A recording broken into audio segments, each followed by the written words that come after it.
బీసీలకు కాంగ్రెస్ పార్టీ ద్రోహం చేస్తుందని చెప్పేసి కేటీఆర్ గారు, హరీష్ రావు గారు నిన్న బీఆర్ఎస్ పార్టీ భవన్లో బీఆర్ఎస్ పార్టీ సంబంధించిన బీసీ నాయకులంతా పిలిపించి తెలంగాణ రాష్ట్రంలో ఉన్నటువంటి బీసీలు రెచ్చగొట్టే ప్రయత్నం బీఆర్ఎస్ పార్టీ చేస్తూ ఉంది. కాబట్టి తెలంగాణ రాష్ట్రంలో ఉన్న బీసీ సమాజంతో కూడా ఆలోచించాలి. ఈరోజు దేశవ్యాప్తంగా బీసీల మీద ఇంత పెద్ద ఎత్తున చర్చ జరిగిందంటే దానికి కారణం కాంగ్రెస్ పార్టీ రాహుల్ గాంధీ గారు, తెలంగాణ రాష్ట్ర ముఖ్యమంత్రి రేవంత్ రెడ్డి గారు, అదే కాకుండా కాంగ్రెస్ పార్టీ అధ్యక్షుడు మహేష్ కుమార్ గౌడ్ గారు మాత్రమే. తెలంగాణ రాష్ట్రంలో దేశవ్యాప్తంగా కాంగ్రెస్ పార్టీ జనగణలో కులగణన చేయాలి, ఖచ్చితంగా బీసీల సంబంధించిన రిజర్వేషన్ పెంచుతామని చెప్పేసి ఎలక్షన్లో మాట ఇచ్చిన మాట వాస్తవం. దానికి ఇప్పటికీ తెలంగాణ రాష్ట్ర ప్రభుత్వం కట్టుబడి ఉంది. కామారెడ్డి డిక్లేర్ చేసిన తర్వాత తెలంగాణ కాంగ్రెస్ ప్రభుత్వం అధికారులకు వచ్చిన తక్షణమే క్యాబినెట్లో చర్చించారు, అసెంబ్లీలో దానికి సంబంధించినటువంటి బిల్లును పాస్ చేశారు. తర్వాత జనగణలో కులగణన చేయాలని చెప్పి కేంద్రమే ఒత్తిడి తెచ్చి జంతర్ మంతర్ దగ్గర ధర్నా చేసి జనగణలో కులగణన చేయాలని చెప్పి కేంద్రమే ఒత్తిడి చేస్తే కేంద్రం ఒప్పుకొని ఇప్పుడు జనగణలో కులగణన చేస్తూ ఉంది. తెలంగాణ రాష్ట్రం 2 సార్లు అవకాశం ఇచ్చి తెలంగాణ రాష్ట్రంలో కులగణన చేసింది రాష్ట్ర ప్రభుత్వం. ఆన్లైన్లో అవకాశం ఇచ్చారు.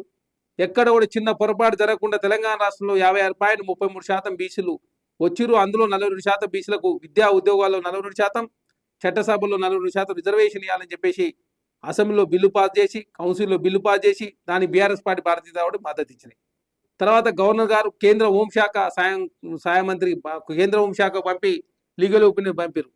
తర్వాత అది రాష్ట్రపతి దగ్గర పెండింగ్ ఉన్నది. తర్వాత 50% ఏదైతే కేసీఆర్ గారు నిబంధనలు తెచ్చారు గ్రామీణ పంచాయతీలకు సంబంధించి, గ్రామ పంచాయతీలకు సంబంధించి 50% నిబంధనలు ఎత్తేసి జీవోకు సంబంధించి అసెంబ్లీలో చట్టం చేసి గవర్నర్ గారు పంపితే అది కూడా పెండింగ్ ఉన్న పరిస్థితి. గవర్నర్ గారు బిల్లులు క్లియర్ చేయలేదు. రాష్ట్రపతి గారు బీసీలకు సంబంధించి అఖిలపక్షాన్ని తీసుకొస్తామంటే వారు అఖిలపక్షానికి సంబంధించినటువంటి అపాయింట్మెంట్ వారు ఇవ్వడం లేదు. ప్రధానమంత్రి గారిని కలుద్దామంటే వారు కూడా అపాయింట్మెంట్ ఇవ్వడం లేదు. కాబట్టి స్వయాన తెలంగాణ ముఖ్యమంత్రి రేవంత్ రెడ్డి గారే కిషన్ రెడ్డి గారిని కావచ్చు, బండి సంజయ్ గారు మీరు దయచేసి అపాయింట్మెంట్ ఇప్పియండి, మీ నాయకత్వం మేము వస్తామని చెప్పి చాలా స్పష్టంగా రాష్ట్ర ప్రభుత్వం కిషన్ రెడ్డి గారు బండి సంజయ్ గారిని కోరిన మాట వాస్తవం.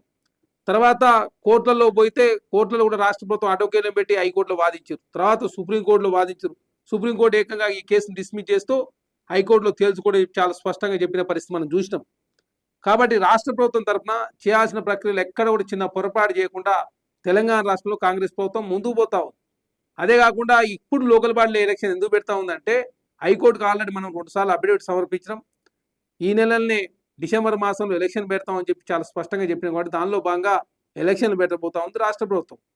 అదే కాకుండా పాత రిజర్వేషన్ ప్రకారమే. అదే కాకుండా ఇక్కడ చాలా స్పష్టంగా 3,000 కోట్ల రూపాయలకు సంబంధించి 15వ ఆర్థిక సంఘ నిధులు కూడా ఇక్కడ ల్యాబ్స్ అయ్యే అవకాశం ఉంది. ఫిబ్రవరిలో ఇంటర్మీడియట్ ఎగ్జామ్స్, మార్చిలో 10th ఎగ్జామ్స్ కూడా రాబోతా ఉన్నాయి. మళ్ళీ ఎలక్షన్లు పోస్ట్ పోన్ అయితే జూన్ జూలై మాసం పోయే అవకాశం ఉంది. హైకోర్టు అనుమతించే పరిస్థితి లేదు. కాబట్టి ఎలక్షన్లు పాత రిజర్వేషన్ ప్రకారం పెట్టాలి, పార్టీ పరంగా 40% రిజర్వేషన్ ఇవ్వాలని చెప్పేసి కాంగ్రెస్ పార్టీ ఒక సదుద్దేశంతో ముందుకు పోతుంటే బీఆర్ఎస్ పార్టీ దాన్ని రాజకీయం చేసే ప్రయత్నంలో వారు ముందుకు పోతా ఉన్నారు. బీసీలు నిండముంచి రోజులు బీఆర్ఎస్ పార్టీ వాళ్ళు వాళ్ళలో కనీసం కులగన్న జరగలేదు, అసెంబ్లీలో చర్చ పెట్టలేదు, క్యాబినెట్లో చర్చ పెట్టలేదు, గవర్నర్ గారి దగ్గర బిల్లులు దాని మీద చర్చ లేదు, జాతీయ స్థాయిలో వాళ్ళు ధర్నాలు చేసిన పరిస్థితి లేదు. అసలు ఇంత పెద్ద ఎత్తున బీసీల గురించి చర్చ జరుగుతుందంటే దానికి కారణం కాంగ్రెస్ పార్టీ. కాంగ్రెస్ పార్టీ బీసీల విషయంలో చిత్తశుద్ధితో ముందుకు పోతుంటే బీసీ సమాజాన్ని రెచ్చగొట్టే ప్రయత్నం బీఆర్ఎస్ పార్టీ చేస్తూ ఉంది. అదే కాకుండా కాంగ్రెస్ పార్టీ అధ్యక్షుడుగా మహేష్ కుమార్ గౌడ్ గారు ఒక బీసీ ఉన్నాడు. కాంగ్రెస్ పార్టీ నుంచి డిప్యూటీ సీఎంగా ఎస్సీ సామాజిక వర్గానికి సంబంధించి బట్టి విక్రమార్క గారు ఉన్నారు. కర్ణాటక రాష్ట్రంలో బీసీ సామాజిక వర్గానికి సంబంధించి యాదవ్ సామాజిక వర్గం నుంచి ఖర్గే, అదేవిధంగా సిద్ధరామయ్య గారు అక్కడ ముఖ్యమంత్రిగా ఉన్నారు. జాతీయ స్థాయి కాంగ్రెస్ పార్టీ అధ్యక్షుడే ఖర్గే ఒక ఎస్సీ సామాజిక వర్గానికి సంబంధించి. కాంగ్రెస్ పార్టీలో సోషల్ జస్టిస్ ఉంది, కాంగ్రెస్ పార్టీలో బీసీలను కాపాడుకునే కాంగ్రెస్ పార్టీ చేస్తూ ఉంది.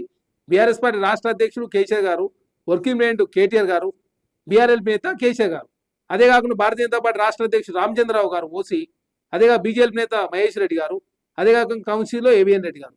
బీసీని ముఖ్యమంత్రి చేస్తున్న భారతీయ జనతా పార్టీ బీజేపీ నేత ఓషన్ చేసి బీసీలు నిండా ముంచితే Bharatiya Janata party BRS party. కాబట్టి BRS party Bharatiya Janata party రెండు తెలంగాణ రాష్ట్రంలో బీసీల బిల్లు పాస్ అవుతా ఉంటే మద్దతు ఇచ్చి కేంద్రంలో ఉన్నట్టు భారతీయ జనతా పార్టీ మద్దతు ఇవ్వకుండా తెలంగాణ రాష్ట్రంలో ఒక వైఖరి, కేంద్రంలో ఒక వైఖరితో భారతీయ జనతా పార్టీ ముందు పోతా ఉంటే భారతీయ జనతా పార్టీ పల్లెత్తి మాటను కూడా బీఆర్ఎస్ పార్టీ నాయకులు కాంగ్రెస్ పార్టీ మీద అపవాదం నెట్టే ప్రయత్నం వారు చేస్తూ ఉన్నారు. కాబట్టి తెలంగాణ రాష్ట్రంలో బీసీలంతా కూడా అప్రమత్తంగా ఉండాలని చెప్పి కోరుతా ఉన్నాం.